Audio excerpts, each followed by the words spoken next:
¿Cómo están? Buenos días, buenas tardes, buenas noches, según a la hora que tengas tu grupo pequeño. Doy gracias a Dios por poder compartir con ustedes este tiempo de repaso y puntualmente este tiempo de hablar del tema de la semana. Haciendo un poco un repaso, estamos en Inamovible, en 40 días de fe inquebrantable. Es muy bueno que hayas escuchado cada predicación, en la primera de las herramientas, en la predicación del día domingo, porque desde allí nos manejamos durante toda la semana. Es muy bueno que hayas recibido los audios, y si no recibías los audios porque decidiste no recibirlo, por lo menos que hayas seguido el programa Reflexiones por la Mañana, porque esa es la segunda herramienta de la campaña, ¿no? Todos nuestros colaboradores saben eso, seguramente tus guías te lo han enseñado. La segunda herramienta es el devocional diario.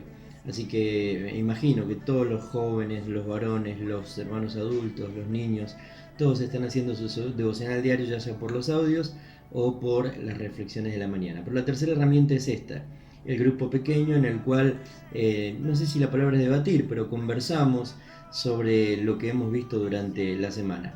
Es muy difícil que el tema quede afirmado en tu vida cuando todo se hace a medias y cuando le das una discontinuidad. Es como cuando estoy predicando y la gente en la mitad de la predicación se levanta al baño, vos después decís, y esta parte no la agarró, y después a lo mejor pasa al frente y uno le ora, pero dice, pero la palabra no le llegó. O cuando hacemos una serie de sermones y de las 6 fueron a 2 y a 4 no fueron, y después preguntan qué pasó, ¿no? Entonces es muy bueno que estés aquí en el grupo pequeño para afirmar lo que has aprendido el domingo por la palabra, y con la segunda herramienta que ocupamos en Familia Cristiana, el devocional diario. Haciendo un repaso de estos 40 días, hoy aquí en grupo pequeño vendríamos a estar en el día 33, si es viernes, o 34 si es sábado, ya casi terminando la campaña. Pero haciendo un resumen, en la primera semana vimos la pregunta ¿dónde está Dios en medio de las crisis, en medio de los problemas? Y decíamos que bueno, Dios nos pasa por el fuego de la prueba. ¿Para qué? Para que tengamos una fe inamovible, inquebrantable, no una fe nominal, no una fe cultural, sino que una fe basada en Jesucristo. Y eso puede ser una frase dicha basada en Jesucristo, si realmente no estamos basados en la palabra de Dios, porque toda la Biblia nos enseña que Cristo está, el corazón de Cristo está en la palabra, en la Biblia. La segunda semana vimos que además de que Dios nos diga yo estoy ahí aunque estés pasando por el fuego, en la segunda semana vimos también que el Señor nos invita a las aguas, a tomar desafíos, a correr riesgos. Y allí decíamos tres cosas, que fe, en primer lugar, es esperar lo mejor. Y te tiene que quedar muy claro esto, que esperar lo mejor no significa que Dios no va a permitir que nada te toque. Estamos hablando de otra cosa. Estamos hablando que esperar lo mejor es que aún en dificultades y aún en problemas, Dios está en control y Él va a terminar bendiciéndote. Eso no significa que no te vas a enfermar algún día, que no te van a echar de tu trabajo, que pueden pasar cosas que hoy no están en tu idea de que pueden llegar a pasar, pero que pueden pasar. Entonces hablamos que fe es esperar lo mejor, no decir a mí no me va a tocar nada porque yo soy un hijo de Dios. Recuerdo a Jesús diciendo, no te pido que los quites del mundo, sino que los libres del mal. Y a Jesús también diciendo, en el mundo van a tener aflicción, pero confíen, yo he vencido al mundo. Esa es una fe inamovible. Esperar lo mejor no es decir a mí nada, no me afecta nada, yo vivo en una burbuja. No, esperar lo mejor es, aún en medio de las crisis, aún en medio de la enfermedad, aún en el hospital. Hoy algunos de nuestros hermanos están en el hospital. Aún en medio de cosas que nos pasan y no podemos entender, yo creo que Dios está en control. No podemos caer en aquella historia de algunos que dicen, bueno, si le hizo esto, si pasó esto, algo habrá hecho, Dios lo está castigando. No, fe es esperar lo mejor. En las buenas y en las malas, nuestra fe está inamovible, allí inquebrantable. Después también en esa segunda semana decíamos que fe es correr riesgos, es declarar lo que aún no vemos, porque eso es fe, es certeza de lo que no esperamos, aunque no lo veamos, ¿no? Fe es certeza de lo que esperamos, aunque no lo veamos. Y eso es arriesgar. Es decirle a Jesús que viene caminando por las aguas, Señor, yo sé que sos vos, y si sos vos, te pido que des la orden y sé que voy a caminar por las aguas. Eso es arriesgar. Y esa semana recuerdo que animamos a todos a arriesgar, a publicar, a poner en sus redes sociales, porque hoy es la herramienta que tenemos. Si no hubiéramos dicho, anda a la casa de tu amigo y decile, ¿no?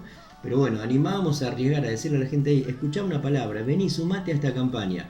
Y quiero parar aquí y dar muchas gracias al Señor, porque se cumple la palabra, que por sus frutos los conocerán, ¿no?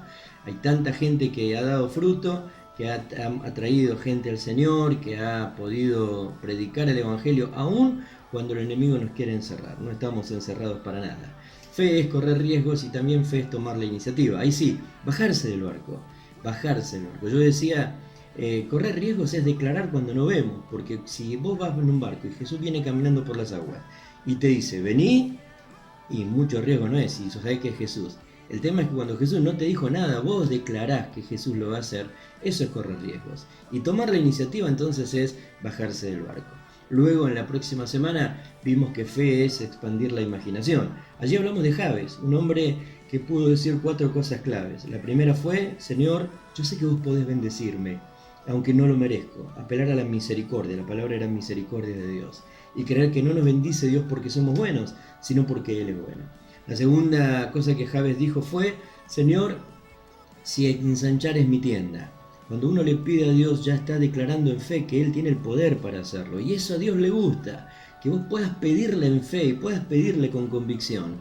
A eso a Dios le agrada. Le está diciendo, yo creo que vos tenés el poder, sos el Shaddai, tenés todo poder para expandirme, para prosperarme, para llevarme más allá de donde hoy estoy. Eso es lo segundo que dijo Jabes. Y lo tercero que él dijo fue, si tu mano me guiare, ¿no? Porque decimos, ¿de qué sirve que el Señor nos bendiga? ¿De qué sirve que el Señor permanentemente nos esté demostrando su poder si todo lo que entra por arriba se va por abajo, no cae en una bolsa, un saco roto? Entonces decíamos, Señor, no quiero fallar más, quiero que tu mano me guíe. Y lo cuarto que decíamos, ya ayudándonos a entrar en la segunda parte de la campaña en los próximos siguientes días, es que Jabes dijo también, y si tu mano, o si me librares de todo mal, de todo peligro. La verdad es que hay una guerra espiritual. Y allí entonces entramos a la siguiente semana, donde hablamos de esto, ¿no? De espíritus antagónicos que van contra los designios de Dios. El texto que usamos en esa semana fue Hebreos capítulo 3, donde recordábamos a los israelitas, o mejor dicho, Hebreos 3 nos recordaba a los israelitas, y decía el texto, cuando escuchen la voz de Dios, ustedes van a poder obedecerme, y por favor escuchen la voz, dice el Espíritu, escuchen mi voz, porque si no van a tentarme como me tentaron los israelitas en el desierto 10 veces. Y allí entonces la pregunta de esa semana es, una fe inamovible escucha la voz del Espíritu Santo, y la pregunta es, ¿qué voz estás escuchando?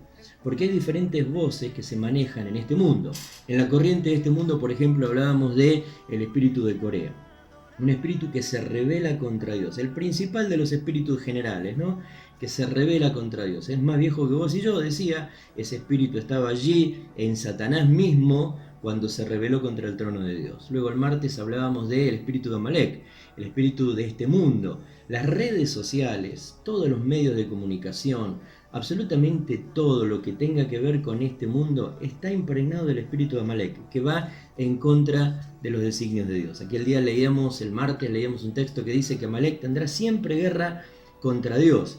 Y la pregunta era si Amalek, los amalecitas ya desaparecieron. ¿Por qué hay guerra todavía? Porque el espíritu de Amalek se mueve en la corriente de este mundo. El otro día mencionaba y decía, hay toda una generación que hoy no se anima a hablar en público, que no se anima a testificar, que no se animan a expresarse, sencillamente porque crecieron con Tinelli.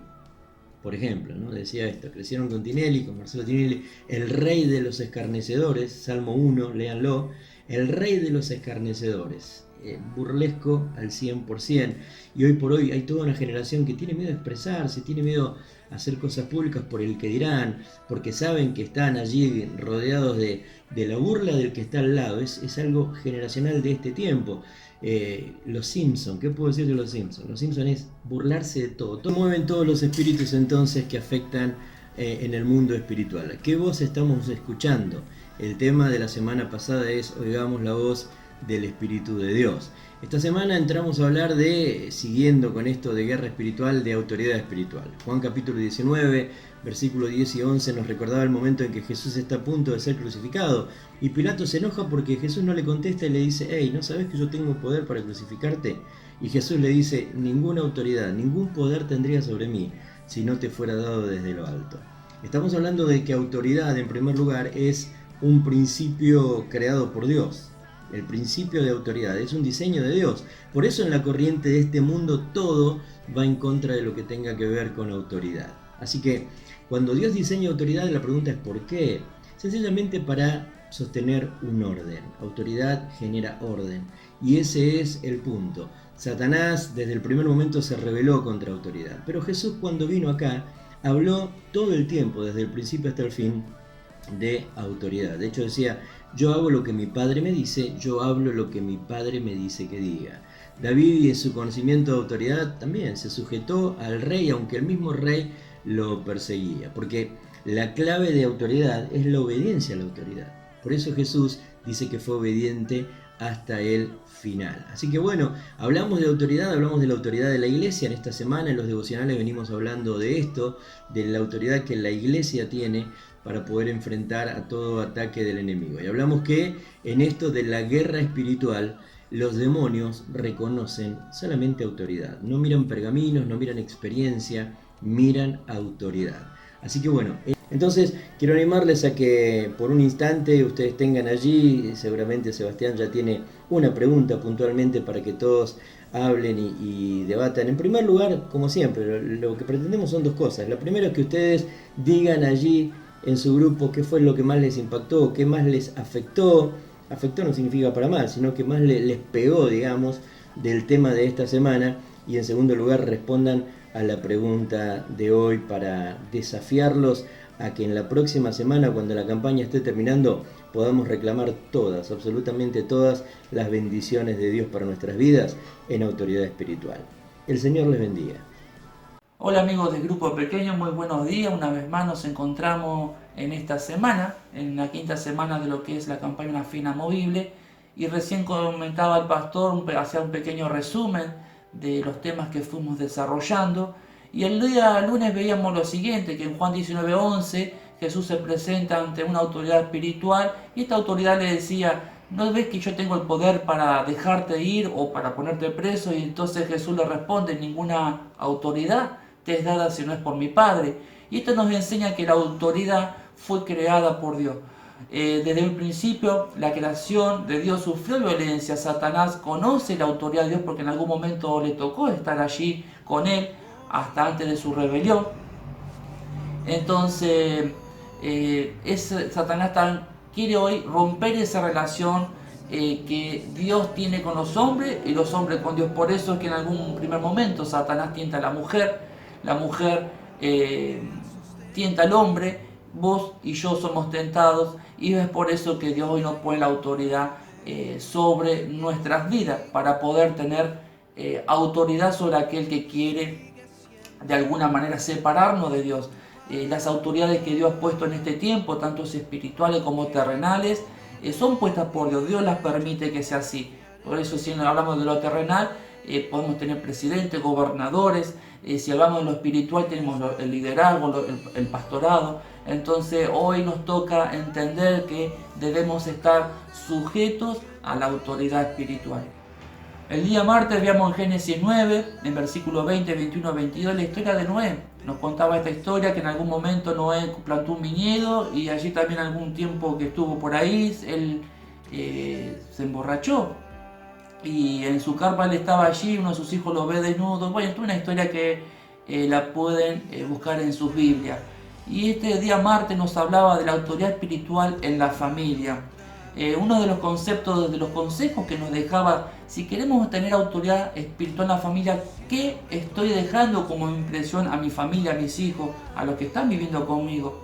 Entonces, en cuanto respecto a los hijos, dice que los hijos deben obedecer a sus padres, deben honrar a su padre y a su madre para que tengan una larga vida aquí en la tierra, nos aconseja la Biblia. Pero también nos dice a nosotros, a los padres, a los mayores, que padres no hagamos enojar a nuestros hijos. Si vamos a exigir sujeción de nuestros hijos, tenemos que vivir de tal manera que ellos puedan obedecerlo, que nos puedan obedecer. Entonces la pregunta para ir reflexionando, ¿qué hacía en este momento Noé allí en la carpa borracho y desnudo? ¿Qué impresión, qué autoridad familiar estaba dejando a su familia? El día miércoles aprendemos sobre herencia espiritual. Recordamos que el día martes hablamos sobre la autoridad espiritual en la familia. Y el día lunes hablamos sobre la autoridad que fue diseñada y puesta por Dios. El pasaje bíblico que veíamos este miércoles era en Timoteo 1:5. allí Pablo reconoce la fe que hay en Timoteo y le decía lo siguiente, que traiga a memoria la fe no fingida que hay en ti, la cual habitó primero en tu abuela Loida y en tu madre Eunice. Y estoy seguro que en ti también. Esto no habla de una herencia espiritual. Hoy, en nuestros días, en nuestra familia, ¿qué herencia espiritual le estamos dejando al matrimonio, a nuestra esposa, a nuestros hijos, a los que están con nosotros? ¿Qué huella estoy dejando en la familia? Les enseño la palabra a mis hijos, les enseño a orar, les enseño cómo a enfrentar dificultades, recordar que todo lo que hoy vos puedas enseñarle a tus hijos va a ser de salvación, de prosperidad, de bendición para el día de mañana. Así que te dejo este gran desafío para que lo puedas estar comentando con tu grupo pequeño. Jueves hablamos sobre la presencia espiritual y Eduardo nos enseñó un poquito a hacer una pequeña reflexión sobre que somos personas tripartitas compuestas de cuerpo, alma y espíritu, y el espíritu va ligado directamente con el cuerpo y el alma. El cuerpo es todo lo que nosotros somos, la carne, los huesos, como Dios nos diseñó. El alma es allí donde se alojan las emociones, pero el espíritu es donde Dios habla. Si tenemos un espíritu que está conectado con el Señor, que busca de su palabra, de su consejo, de su bienestar, es un espíritu que está en alerta. ¿Por qué digo en alerta? Porque como dijimos el día lunes, el enemigo anda buscando destruir toda la creación de Dios. Todo lo que está en nuestro entorno lo quiere destruir, no lo quiere ver bien. Entonces el poder obedecer a Dios nos da esa autoridad espiritual para vencer la presencia del maligno. Sabemos muy bien, además está decirlo, que cuando no obedecemos a Dios, las consecuencias es quedarnos expuestos ante el enemigo, y eso es lo que a veces nos acarrea las consecuencias, las problemáticas. Por eso el consejo para este día jueves, lo que nos decía el pastor, era cuidar a nuestro espíritu, un espíritu en comunión con Dios, un espíritu fortalecido para poder vencer las batallas y tomar buenas decisiones. Es bueno poder seguir el consejo de Dios. Entonces, es bueno lo que dice Santiago 2.26, que el cuerpo sin espíritu está muerto. Y en el Salmo 104.29 dice que si le quitas su espíritu, expira y a su polvo vuelve. En definitiva, si el espíritu está empobrecido, nuestro cuerpo, nuestra alma está empobrecido. Entonces es necesario poder alimentar nuestro espíritu cada día con la palabra de Dios, llenarnos de la presencia de Dios para poder vencer al maligno. Y hoy día viernes, Eduardo nos hablaba de la importancia que es el ayuno y la oración, cómo el ayuno y la oración nos da esa autoridad espiritual. Lo remarcaba allí en el libro de Marcos, capítulo 9, versículo 29, cuando en algún momento Jesús hace liberación a un endemoniado. Los discípulos no habían podido expulsar a este espíritu inmundo y todos se preguntaban por qué no habían podido, pero los discípulos en algún momento estuvieron allí con Jesús y le preguntaron, estando aparte, qué es lo que había pasado. Y Jesús en algún momento le dice allí en el versículo 28, dice, cuando él entró en casa, sus discípulos le preguntaron aparte, ¿por qué nosotros no pudimos echarla afuera? Entonces Jesús le responde, este género con nada puede salir si no es con ayuno y oración. Que es importante, que es poder ayunar en este tiempo, poder seguir orando, clamando. Son las armas que Dios nos ha dejado a nosotros, que nos ha dejado como legado para poder enfrentar al enemigo. Déjame decirte que el ayuno y la oración fortalece nuestro espíritu, fortalece nuestro cuerpo y nos da esa autoridad espiritual. Ayunamos, no ayunamos para que Dios mueva su mano o para que el enemigo, como decía el pastor, este está ayunando, qué bueno, hay que tener cuidado. Simplemente estamos ayunando por nosotros mismos para podernos sentir fortalecidos, para poder tener esa autoridad espiritual y tener un espíritu quebrantado. Un espíritu quebrantado hace que un espíritu esté obligado a lo que es la que Dios quiere hacer con nosotros. Por eso es importante que podamos usar estas armas del ayuno y la oración. También te dejo este desafío, que para que lo sepas, no solamente tenemos que estar en ayuno y oración con otros, también para con nosotros mismos. Podemos nosotros también, por la palabra dice, ¿no?, que Dios nos ha dado un espíritu de cobardía, sino de poder y de dominio propio. ¿Y de ese poder dónde viene? ¿De dónde viene ese dominio propio? Justamente que si tenemos cosas en nuestra vida que cambiar, ya sean rebeliones, ya sean situaciones, tal vez el carácter, tal vez malos pensamientos, tal vez algún pecado, tal vez algún mal hábito que haya tenido o que tengas en este tiempo, qué bueno que vos mismo puedas ayunar por vos mismo para que tu espíritu se pueda fortalecer y Dios a través de su palabra te pueda hablar y poder ser libre. Es importante esto de que de poder usar estas grandes herramientas, estas grandes armas que es el ayuno a la oración. Lo dejamos como desafío para que tu grupo pequeño lo puedas discutir, lo puedas debatir, puedas dar tu punto de vista, que le puedas preguntar al que está guiando tu grupo, que puedan hablar sobre esto. Es importantísimo que en estos tiempos debamos poder aprender a usar estas armas que es el ayuno y la oración.